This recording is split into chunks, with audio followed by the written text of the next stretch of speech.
Onden demak talempong basobok balik yak jo mak lepa. Mak lepa gini kamu masak paku guys. Paku ko kalau di Jawa tu pakis namanya. Kalau dapat paku, bukan kesonteng awak ada paku makan. Pertama mak lepa lado menggiliang lado. Lado ko mak lepa giliang jo bawang putih aja ban sirah. Nak boleh banyak-banyak tu. Nak lomak deh tu. Ko tomat kan terlebih dipakai tidak. Ton tu ada garam jo ajinomoto ajinomoto tu baca merek kan ni nak beli ada kalau dua awak entah lah namanya lah lagi ajinomoto seketik aja nak lemak aja steak kita jadi pau buaya ko nak do guna do kita ketopin dulu lah ditonggokan kuali tadi ko sudah menggoreng ladu ikan nak perlu dulu wasu masuk minyak lihat kita goreng tapi pastiin dulu api lihat nak goreng api kita steak. Sudah tu kita campurkan ladu ke dalam itu. Nak sagak losi gitu. Nak kenal kan guys? Gue di kepacak lo matu yo. Jauh ke di gondo matu deh.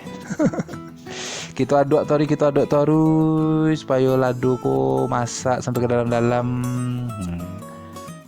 Lah profesional lo gaya malepe madu ladu nak sambil mapi sambil madu.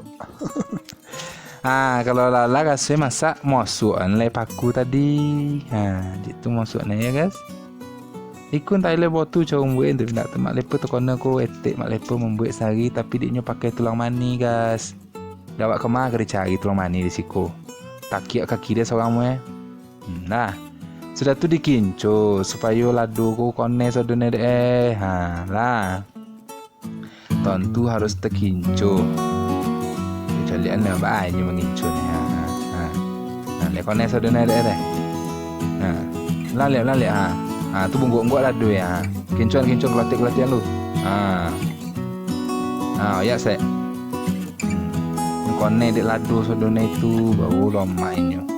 Aku cari lihat kompor maya. Lah kacau terus.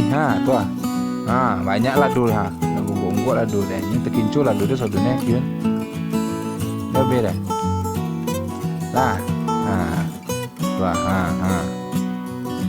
Kecil tak habis. Lah.